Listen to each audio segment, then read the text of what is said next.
नमस्कार दोस्तों, मैं हूँ पूजा। मेरी जीवन धारा की दूसरी कड़ी पार्ट 2 आ चुका है। दोस्तों, आपका ज़्यादा समय ना लेते हुए आपको कहानी की तरफ ले चलती हूँ। एक बार ऐसा हुआ कि पंडित जी पढ़ा रहे थे। 5वीं क्लास के सारे बच्चे मेज को घेरे हुए अपनी अपनी किताब लेकर अपना पढ़ा हुआ पाठ थोड़ा थोड़ा करके सभी सुना रहे थे। जो नहीं पढ़ पाता उसे मार पड़ती थी। उसमें एक लड़की ऐसी थी जिसकी शादी हो चुकी थी और ब्राह्मण कहे जाने वाले खानदान से थी। वह कभी अपना पाठ नहीं सुना पाती थी क्योंकि उसका मन कभी भी पढ़ाई में नहीं लगता था। शायद इसीलिए रोज़ उसे मार खाना मंदिर का प्रसाद पाने जैसा प्रतीत होता था। मैं 4वीं क्लास में थी। मैंने सोचा यह रोज़ रोज़ मार खाती है, आज इसको बचा लेती हूँ। मैं सबके पीछे चुपकर खड़ी हो गई।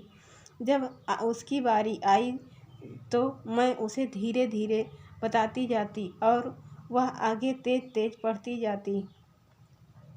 किसी ने बता दिया कि गुड़िया किरण को बता रही है।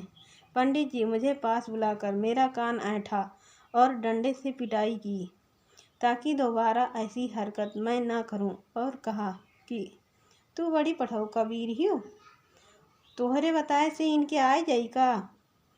उसी स्कूल में 5वीं क्लास में ही एक मुस्लिम कहे जाने वाले खानदान से एक लड़का था जो बोल और सुन नहीं सकता था, परंतु इशारा में सब समझता था। पढ़ने में बहुत तेज था। गणित उसकी बहुत फाट थी, किंतु सारे बच्चे उसे पागल समझकर उसको चिढ़ाते और ईंट पत्थर से मारते थे। मुझे बहुत गुस्सा और दया आती, मगर मैं अकेली कर भी क्या सकती थी। बहुत करती तो टीचरों को बता देती, जिससे वह बच जाता था उन सबकी बेवजह मार से। तब से वह मुझे बहुत मानता था और अपनी कॉपी मुझे बहुत खुश होकर दिखाता था। उसका खुश होना यह इशारा करता था कि मैं डंडे नहीं खाता और तुम भी डंडे नहीं खाती। ना मेरी कॉपी गलत होती है ना तुम्हारी। मुझसे बड़े क्लास के लड़के होने पर भी मेरी दोस्ती थी उससे। मुझे उसका नाम याद नहीं। गीता, रीता और पूजा से सब मेरी सहेलियां थीं। समय समय पर मैं और मेरे साथी इकट्ठा होते थे और कोई ना कोई योजना बनाते थे। आम और बेल के समय पर आम बीनने जाते थे। अमरूद के समय पर अमरूद। जब जिस फल का समय होता वह तोड़ते, खाते, हंसते खेलते समय बीत जाता था। आम का समय था। एकता के घर के पास आम का पेड़ लगा था। आम बहुत बड़ा बड़ा होता था। उसे कच्चा खाने में मीठा खट्टा का एहसास होता था। एक दिन उस आम का स्वाद मेरी जीभ ने भी पा लिया। अब उसे रहा नहीं जाता था।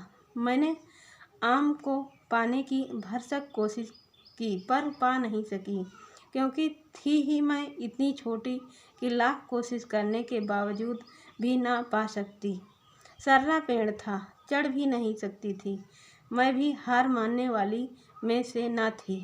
जब दोपहरी में सभी लोग सो जाते तब मैंने एक तरकीब निकाली। एक लग्घी बनाई जो बांस की थी और उसमें छोटी डंडी सबसे ऊपरी सिरे पर कोनदार बना के बांध दिया और ले जाकर आम तोड़ लाई और बड़े जाव से नमक, मिर्च और लहसुन की चटनी बनाकर फाँक को चटनी लगा लगा कर चटखारे लेने लगी। इतने में नानी आ धमकी। मैं डरी कि कोई और तो नहीं आ गया। जब नानी को देखा तो जान में जान आई और धड़कन की रफ्तार 140 से 20 पर आ टिकी। नानी को भी आम और चटनी खाने को दिया और किसी को यह राज न बताए, इसके लिए उन्हें मना कर दिया। यह सिलसिला कुछ दिनों तक चला। एक बार हमारी टोली स्कूल जाने के वास्ते इकट्ठा हो रही थी। रास्ते में 3 घरों की गली पड़ती थी। पूजा पूर्णिमा के घरों में झांकी थी। झांकी में आंवले का मुरब्बा और अचार तरह तरह के रखे होते थे। टोली का मास्टरमाइंड अंटू हुआ करते थे। लड़कों में और लड़कियों में मैं। उसी गली से हमारी टोली गुजरती थी। गुजरते ही अंटू की नज़र मुरब्बे की जार पर पड़ी। सबको दिखाया, सबके मुंह में पानी आने लगा। अब सोचा जाने लगा कैसे उसको पाया जाए। फिर लगा दिमाग हम बच्चों का। सभी बच्चे अंटू को उठाकर ऊंचे झांकी तक किसी तरह से पहुंचा देते।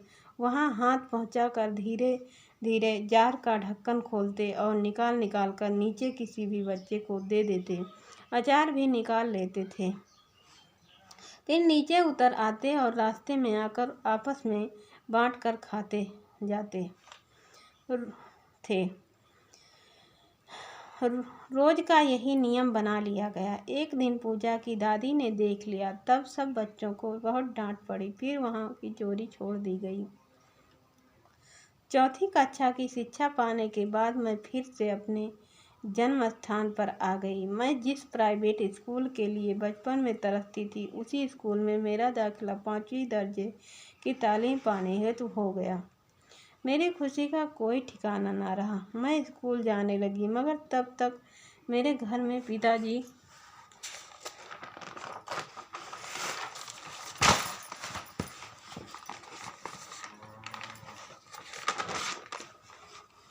के भाइयों में बंटवारा हो चुका था। ना तो कापी, ना कलम और ना ही किताब ठीक से मिल पाता था। प्राथमिक विद्यालय में पढ़ने पर तख्ती, बुक्ता, छुहिया और सेंठा की कलम से काम चल गया था, परंतु प्राइवेट में तो सभी उपयोगी वस्तुओं की ज़रूरत आन पड़ी।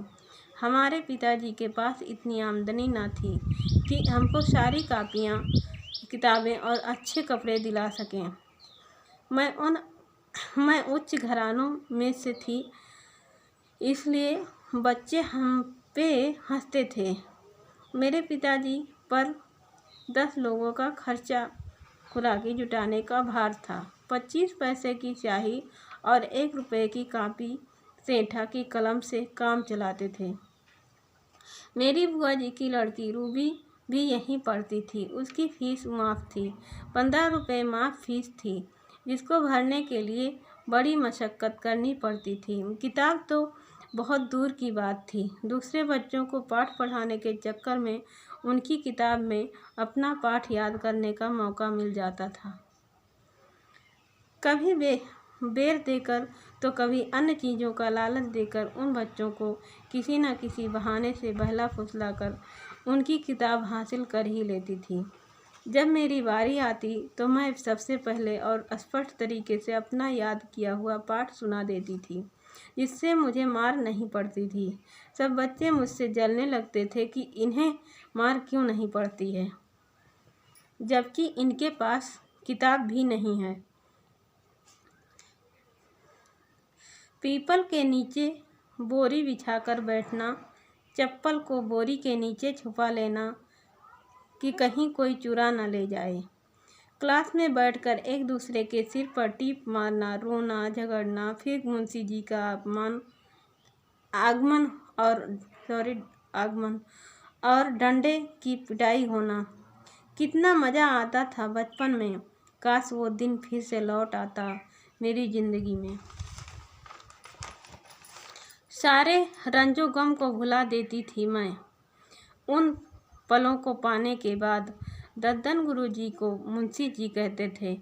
उनके शिष्य एक पैर से विकलांग थे वो, पर पढ़ाते बहुत अच्छा थे।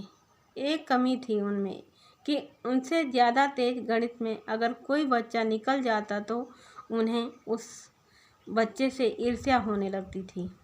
उस बच्चे का सही सवाल भी गलत ठहरा देते थे।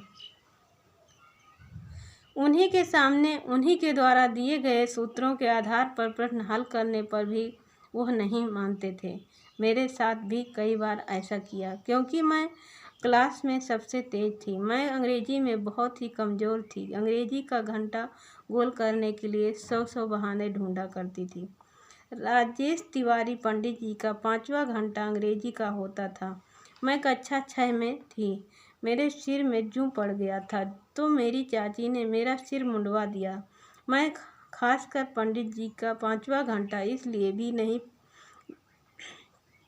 नहीं पढ़ने जाती थी क्योंकि वह मेरे नंगे सिर को तबला समझकर बबूल के पतले डंडे से नगाड़ा बजाते थे। नमस्कार दोस्तों, अब स्टॉप करती हूँ। कल तीसरा पार्ट आएगा।